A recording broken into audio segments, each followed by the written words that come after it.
India's number 1 varicose veins hospitals ఐబీసీను సంప్రదించండి. మీ నొప్పి లేని ప్రయాణాన్ని ప్రారంభించండి. నమస్తే గారు. నమస్తే జయ. ఏదైనా చందమామ కథ చెప్పుకుందామండి. 50s లో రాయబడింది కదండి, నమ్ముతావా నువ్వు? ఏదో ఇది ఇంగ్లీష్ సినిమాలు చూసి అప్పట్లో జనాలు ఈ వేషాలు వేసేవాళ్ళు. ర్యాన్సమ్ స్టోరీస్ అవి ఉన్నాయి చందమామలో. అలాంటి కథలు బోల్డ్.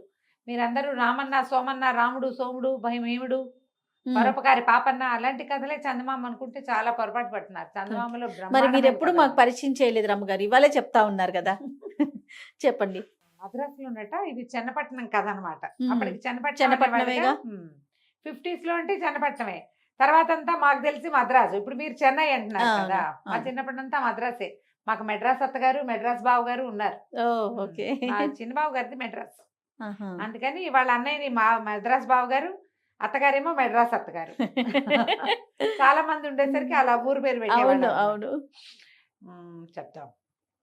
ఈ మద్రాసులో అప్పట్లో కబీర్, కరంచంద్ కబీర్ అని ఒక వజ్రాల వ్యాపారస్తుడు ఉండేవాడు.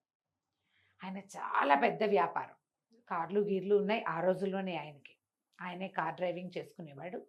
కొంచెం స్నేహశీలి. అయితే ఒక రోజు పొద్దున్నే ఆయనకు ఒక ఉత్తరం వచ్చింది. మార్నింగ్ పోస్టులు వస్తాయిగా 10 గంటలకి. ఆ పోస్ట్లో ఏమొచ్చింది? కబీరు, నేను మద్రాసు వచ్చాను. ఫలానా ఒక రోడ్డు పేరు రాశారు. అదేమిటి, ఏదో ఏమనాలి, ఓ సోమవారిపేట. ఈ సోమవారి సందులో ఉన్నాను. ఇక్కడున్న వాళ్ళతోటి కలిసి వచ్చాను. నా పని కూడా ఈ సోమవారిపేటలోనే. అందుకని నేను ఇక్కడే బస చేశాను. అయితే నాకు నేను వచ్చి చూద్దాం అనుకున్నాను. నాకు చాలా జ్వరం వచ్చింది. నేను కదలలేకుండా ఉన్నాను. సోమవారిపేటకి ఇగో ఈ అడ్రస్ ఏదో ఉంది, ఫలానా నెంబర్, ఇంట్లో వచ్చి నన్ను చూడు, కె సోహన్ లాల్ అని ఉంది సంతకం. ఈయనకి వెంటనే తన చిన్ననాటి స్నేహితుడు సోహన్ లాల్ గుర్తొచ్చాడు. అయ్యో సోహన్ లాల్ ఇన్నేళ్ల తర్వాత వచ్చాడు. వాడికి ఒంటో బాగుండలేదంటే ఈ మద్రాసు పట్టణంలో అతను ఏం చేస్తాడు? వైద్యం ఏం చేయించుకుంటాడు? పైగా సోమవారిపేట అక్కడెక్కడో. కారు వేసుకుని వెళ్ళి సోహన్ లాల్ని తీసుకొచ్చి అతనికి వైద్యం చేయించి 2 పూటలు తన దగ్గర అట్టి పెట్టుకోవాలి. అతనికి ఏదైనా పని ఉంటే మన కార్లో ఎలాగోనే కారులో తిరిగి చేసుకుంటాడు. ఇట ఆలోచించి ఇంకా ఆయన మధ్యాహ్నం భోజనం సహించాలి ఆయనకి. వెళ్ళి ఆ ఫ్రెండ్ని తెచ్చుకుందాం అనిపించింది. ఆయన ఒక్కడే కార్ డ్రైవ్ చేసుకుంటూ అట్లా ఏదైనా కబురు వస్తే ఆయన వారా వీరా పిలుపులు చేయడు. కారు వేసుకొచ్చేస్తాడు. ఏదో ఆఫీస్కి బయలుదేరి వచ్చేసాడు. వచ్చేసి ఈ దారి వచ్చేసరికల్లా ఈ సోమవారి సందు అని చెప్పబడిన సందు, అది పెద్ద రోడ్డు కాదు, అది ఒక చిన్న సందు. ఆ సందులోకి వెళ్ళింది కారు. ఇంత మటుకు మొత్తం రోడ్లన్నీ దాటుకుని అందులోకి వెళ్ళాడు. వెళ్తుంటే బయట ఒక బోర్డు పెట్టుంది ఆ సందు మొదట, పెద్ద వెహికల్స్ వెళ్ళకూడదు అని. ఈయన కొంచెం ధ్యాసగా ఉన్నాడు, పట్టించుకోలేదు. యాక్చువల్గా ఈ సందులు ఎట్లా ఉంటాయి, మనకి ఒంటరిగా ఒక కారు ఇటు వెళ్ళింది అనుకో, అటు నుంచి 2వ కారు వచ్చే అవకాశం ఉండదు. అదేలేండి, సింగిల్ లైన్. ఈ మద్రాసులో మొదటి రోజుల్లో ఏంటంటే అందులోకి వెహికల్స్ వెళ్ళకూడదని బయటే వెళ్ళి పెట్టుకుని వెళ్ళాలని బోర్డులు పెట్టేవాళ్ళట. మనకు తెలీదు మద్రాసు సంగతి, కానీ ఆ కథలో చెప్పారన్నమాట. దీనికి ఆ బోర్డు ఎటువైపు ఉంది? 2వ వైపు పెట్టుంది. జనరల్గా మెయిన్ రోడ్డు మీద నుంచి యాక్సెస్ ఉన్న వైపు బోర్డు ఉంది. ఈయన ఆ మెయిన్ రోడ్డు మీద నుంచి ఆ సందు పట్టుకోలేక 2వ పక్క నుంచి తిరిగి వచ్చాడు. ఇక్కడ బోర్డు పెట్టి లేదు. ఆ సందుకి అవతల వైపు ఉంది బోర్డు. ఈయన యువతల వైపు నుంచి వచ్చాడు. సరే, సన్నగా ఇంత సన్న రోడ్డు, ఈ రోడ్డు ఇట్టా ఉన్నాడు, ఇదేం రోడ్డు ఇట్టా ఉంది, ఎప్పుడూ రాలేదు అనుకుంటూనే కారు వేసుకుని లోపలికి వచ్చాడు. లోపలికి వెళ్ళిపోయాడు. వెళ్ళాక ఆ ఇంటి నెంబర్ వెతికాడు. ఆ ఇంటికి కొంచెం ముందుగా కరెక్ట్గా ఇంచుమించుగా కారు ఆపాడు. ఆపి వెళ్ళాడు లోపలికి. తలుపు కొట్టేసరికి లోపల ఎవరో తలుపు తీశారు మనిషి. రండి కబీర్ గారు అని పిలిచారు. సరే లోపలికి వెళ్ళాడు. ఏడి సోహన్ లాలు అన్నాడు. అనేసరికి నేనే సోహన్ లాల్ని అన్నాడు. అనగానే తెల్లబోయాడు కబీర్ గారు. నువ్వు సోహన్ లాల్ ఏమిటోయ్, నేను నా స్నేహితుడు సోహన్ లాల్ కోసం వచ్చాను, అతని ఇంట్లోనే ఉన్నానని రాశాడే ఉత్తరము. ఇంటి నెంబర్ రాశాడు, వీధి రాశాడు. నేను జ్వరంగా ఉంది, నన్ను రమ్మన్నాడు, నేను అందుకే వచ్చాను. పిలువు సోహన్ లాల్ పిలువు, ఏమిటి సరదా మాట్లాడుతున్నావు నువ్వు అన్నాడు. అనేసరికి అవతల వ్యక్తి నవ్వాడు. నేనేనండి సోహన్ లాల్ని, మీకు ఉత్తరం రాసింది కూడా నేనే. చుప్చాపుగా ఒక 50,000కి, అప్పట్లో 50,000 ఇప్పుడైతే లక్షలు రాయిస్తారు. అదే. చెక్కు రాసి ఇచ్చారంటే మిమ్మల్ని వదిలేస్తా. ఉమ్. మీరు కాదు కూడదు అంటే మిమ్మల్ని కొట్టి తన్ని పిడిగుద్దులు గుద్ది మీ నోరు కుట్టేసి ఉమ్. మిమ్మల్ని కట్టేసి వాళ్ళ దగ్గర నుంచి తెప్పించుకుంటే అప్పుడు 50 కాదు ఇంకా ఎక్కువ. ఉమ్.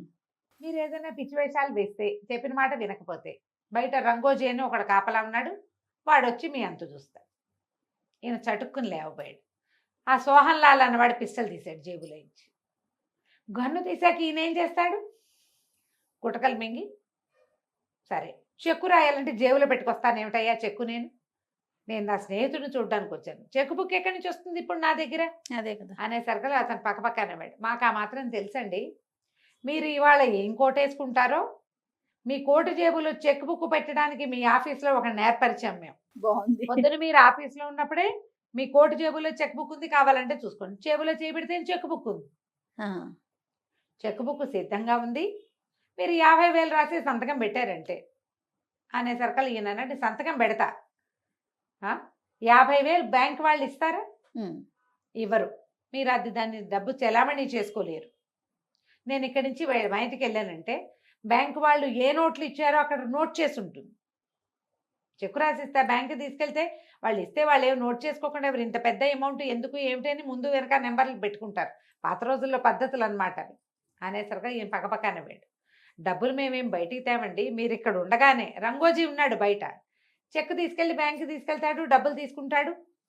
ఇమీడియట్గా ఆ డబ్బుల్ని బంగారంగా మార్చేస్తాం మేము. ఉమ్. మొదట బంగారంగా మారుతుంది. ఆ బంగారం చాలా కోట్లలో డబ్బుగా నగదుగా మారిపోతుంది. ఆ నగదు వేరే నోట్ల రూపంలోకి వెళ్ళిపోతుంది. అవన్నీ మీరు ఇక్కడ ఉండగానే నిమిషాల ప్రకారం జరిగిపోతాయి. అవంతా ఏర్పరచుకున్నా ఈ పాటి తెలివితేటలు మాకు లేకపోలేదండి, మాకు తెలుసు ఉమ్. అనేసరికి ఈయన బాగా ఆలోచించాడు. ఇప్పుడు చేసేదేం లేదు, ఇక్కడి నుంచి వెళ్ళడానికి మార్గం లేదు. ఉమ్. సరే సంతకం పెడతానని జేబులోంచి చెక్కు తీశాడు, సంతకం పెట్టాడు. సోహన్లాల్ ఆశ్చర్యపోయాడు. వీడు ఏమి ఈయనేం తిరగబట్టాల, చూసుకుందాలే ఇంకేం చేస్తాం, ఇంత పట్టుకొచ్చాక వీడెవరితో దెబ్బలు తినద్దు అనవసరంగా. అదేలే. దెబ్బలు తినటం ఎందుకు, పోలీసులకు అప్పచెప్తే వ్యవహారం వాళ్ళే వీళ్ళ సంగతి రంగదిస్తారులే అని ఆయన సంతకం పెట్టాడు. సంతకం పెట్టాక అది తీసుకున్నాడు, చూసుకున్నాడు. అబ్బాబ్బా మీరు ఎంత మంచి వాళ్ళండి, 4 వాక్యాలు చెప్పి అర్థమయ్యేలా చెప్పేసరికి పెట్టేశారు. ఒక్కోడెంత తలకాయ నొప్పి తెప్పిస్తారు అంటే నేను వెళ్ళా అన్నాడు. ఇప్పుడు ఎలా వెళ్తారండి, రంగోజీ రావాలి, చెక్కు తీసుకెళ్ళాలి, క్యాష్ అవ్వాలి, బంగారం అవ్వాలి, చాలా ఉంది వ్యవహారం, నిశ్చింతంగా కూర్చోండి అన్నాడు. ఈ లోపల ముందు ఒకసారి ఎవరో ఇట్లా తలుపు కొట్టినట్టు ఒక దెబ్బ అయింది. వచ్చాడు రంగోజీ, తలుపు తీయండి అన్నాడు. అనేసరికి ఇతను తలుపు దగ్గరికి వెళ్తే ఒక్కటే దెబ్బ వినిపించింది, కానీ తర్వాత ఇంకా వినిపించలే. ఉమ్. ఆయన చూస్తే తలుపు తీసి చూస్తే ఎవ్వరు లేరు. రంగోజీ కదా, సరే తలుపేసి వచ్చి కూర్చున్నాడు. వాడి చేతిలో పిస్టల్ ఉంది, వచ్చి కూర్చున్నాడు. కాసేపు అయ్యాక దబ దబ దబా శబ్దం వినపడింది, తలుపు శబ్దం వినపడేసరికల్లా సోహన్లాల్ ఆశ్చర్యపడి, ఊరిని రంగోజీ ఉమ్. ఇంత దెబ్బ దెబ్బ దెబ్బలాడిస్తున్నాడే, ఏదైనా తొందర వచ్చిందేమో, కబీర్ గారు వెళ్ళి తలుపు తీయండి, పిచ్చి వేషాలు వేయకూడదు, రంగోజీ దగ్గర కూడా గన్ను ఉంటుంది, నా దగ్గర గన్నుంది, మీరు ఏం చేసినా రంగోజీని కొట్టచ్చని తొయ్యొచ్చని ఆలోచిస్తున్నారేమో, అలాంటివి ఏవి కుదరవు. మీరు ఏం చేసినా వాడి పిస్టల్ ఉంటుంది, నిర్దాక్షిణ్యంగా కాల్చేస్తాడు. నా చేతిలో పిస్టల్ ఉంది, నేను కూడా కాల్చేస్తాను, నువ్వే తీసుకోవచ్చుగా తలుపు అన్నాడు ఈయన. ఉమ్. నేనే తీస్తే నన్ను వెనకాల నుంచి మీరేదైనా చేస్తే తలుపులు తీసేటప్పుడు నేను గన్ ఎట్లా హ్యాండిల్ చేస్తాను, కాబట్టి మీరే తీయాలి తలుపు. సరే ఈయన తలుపు అవతల ఆగకుండా మోగుతోంది. ఈయన లేచిపోయి తలుపు తీసాడు. తలుపు తీసేసరికి ఏముంది, బయట 4 పోలీస్ కానిస్టేబుల్స్ నుంచుని ఉన్నారు. ఈ సోహన్లాల్ నిర్ఘాంతపడి రంగోజీ ఏడి అన్నాడు, కానీ బెదురుకి తన చేతిలో లోడెడ్ గన్ ఉంది, చేయి జారిపడింది. ఓహో. పడంగానే ధన్ను మంది ఒక్కసారి రివాల్వర్ పేలేసరికి పోలీసులు ఉలిక్కిపడ్డారు. ఏంటేంటి గన్ పేలుతుందని వాళ్ళు లోపలికి అడుగు పెట్టగానే ఈ కబీర్ గారు గట్టిగా అరిచాడు, వీడు హంతకుడు, వాడిని పట్టుకోండి. పోలీసులు ఒక్క ఉరుకుని వచ్చి పట్టేసుకున్నారు. గన్ ఒకటి ఉంది. ఇతను ఏం చేశాడు, ఈయన గభాలన దగ్గరికి వెళ్ళి వాడి చేతిలో ఉన్న చెక్క లాగేసుకున్నాడు. లాగేసుకున్నాక పోలీసులు అడిగారు, ఎవరండి మీరు అనేసరికల్లా ఈయన అన్నాడు, నేను మా స్నేహితుడిని చూడడానికి వచ్చాను, ఇతను నన్ను ఇట్లా బెదిరించి చెక్కు రాయించుకున్నాడు. సోహన్లాల్ ఏమైపోయాడో తెలియదంటే వాడు చెప్పాడు, సోహన్లాల్ నీ ఉత్తరాలు కూడా తెలుసు వాళ్ళకి, అందుకని సేమ్ సోహన్లాల్ హ్యాండ్ రైటింగే రాశారు. ఈయన స్నేహితులు ఎవరో కనుక్కుని అవన్నీ చేస్తారు రెక్కి. అవును. పోలీసులు పెడరెక్కలు విరిచి పట్టుకున్నారు, బయటికి తీసుకొచ్చారు. తీసుకొస్తే ఇతను చెప్పాడు, ఎవడో ఇంకొకడు రావాలి వాడు తలుపు కొట్టాడు అనుకుని తీసాము అనగానే అందులో ఇద్దరు పోలీసులు మేము ఇందాకే చూసామని ఇద్దరు పరిగెత్తుకుంటూ వెళ్ళిపోయారు. బయటికి ఎవరో ఇద్దరు నుంచున్నారు. అందరూ కలిసి అక్కడెక్కడో దాక్కుని ఉన్న వాడిని పట్టేసుకున్నారు. తర్వాత ఏం చేశారు, ఈయన కబీర్ గారి ఆఫీసులో చెక్ బుక్ పెట్టిన వాడు ఎవడో ఉన్నాడుగా, వాడిని కూడా పట్టేశారు. అప్పుడు ఈయన అడిగాడు కబీర్ గారు, ఏమండి ఎట్లా వచ్చారు మీరు? నేనేం పోలీస్ రిపోర్ట్ ఇవ్వలేదు, వేరే ఏ దారి లేదు, నేను లోపలికి వచ్చాను అంతే. మా ఇంట్లో కానీ ఆఫీస్లో కానీ ఎవ్వరికీ చెప్పలా నేను. మీరు ఎట్లా వచ్చారంటే ఆయన నవ్వాడు. దాని ఏమిటంటే ఇది ఈ సందు నో పార్కింగ్ సందు, ఈ సోమవారం సందులోకి వెహికల్స్ రాకూడదు, ఇక్కడ కారు ఎవరిదో నిలబడిందని ఈ సందులో ఎవరో ఇళ్ళ వాళ్ళు రోడ్డు మీద పోలీసులకి తెలియజేశారు. వాళ్ళ దారిని వాళ్ళు పోతూ సోమవారం సందులో ఒక కారు వచ్చింది, గంట నుంచి అక్కడే పెట్టి ఉంది అని. దాంతో ఏమిటో కనుక్కుందామని మేము నలుగురు వచ్చాం. మేము వచ్చిన తర్వాత ఆ కారు కోసం అటు ఇటు చూస్తుంటే అదే మనుషుల కోసం ఎవడో ఒకడు గుమ్మాలు ఎక్కుతున్నాడు, వాడు తలుపు కొట్టాడు. కానీ మేము ఎవర్రా నువ్వు, ఏమిటి, ఎందుకు అంటే సమాధానం చెప్పలేదు. పొరపాటున వచ్చానని పరిగెత్తాడు. ఈ కారు ఎవరిదంటే నాకు తెలియదు అన్నాడు. మేము ఈ కారు కోసం చుట్టుపక్కల అటు ఇటు తిరిగి ఎవ్వరింటిది కాదు కాబట్టి ఈ ఇంటిది అయి ఉంటుందని ఈ తలుపు కొట్టారు. అనుకోకుండా జరిగింది అంతే. మీరు ఈ సందులో కారు ఎందుకు పెట్టారండి అన్నారు. నేను అట్టించి వచ్చాను, నాకు ఈ బోర్డు కనపడలేదు. బోర్డు కనపడితే ఆయన వచ్చేవాడు కాదు, ఎప్పటికీ దొరికేవాడు కాదు, ఆయన్ని చంపేసేవాళ్ళు వీళ్ళు. ఆ కారు లోపలికి పెట్టడంతో రెండో వైపు నుంచి పెట్టాడు, అక్కడ బోర్డు లేదు. పోలీసులు బోర్డు ఉన్న వైపు నుంచి లోపలికి వచ్చారు. దాంతో వాళ్ళు లోపలికి వచ్చారు, వాడిని వీడిని అందరినీ పట్టేసుకున్నారు. నేను దండం పెట్టుకుని ఈసారి నుంచి ఉత్తరాలు ఇస్తే ఉత్తరాలు కూడా నమ్మకూడదు అని అనుకుంటూ తన చెక్కు తను పుచ్చుకొని ఇంటికి వెళ్ళిపోయాడు. కథ కంచికి మనం ఇంటికి. బాగుందండి. అంటే చాలా కొత్తగా ఉంది చందమామల్లో. నమస్తే రమ్య గారు. నమస్తే.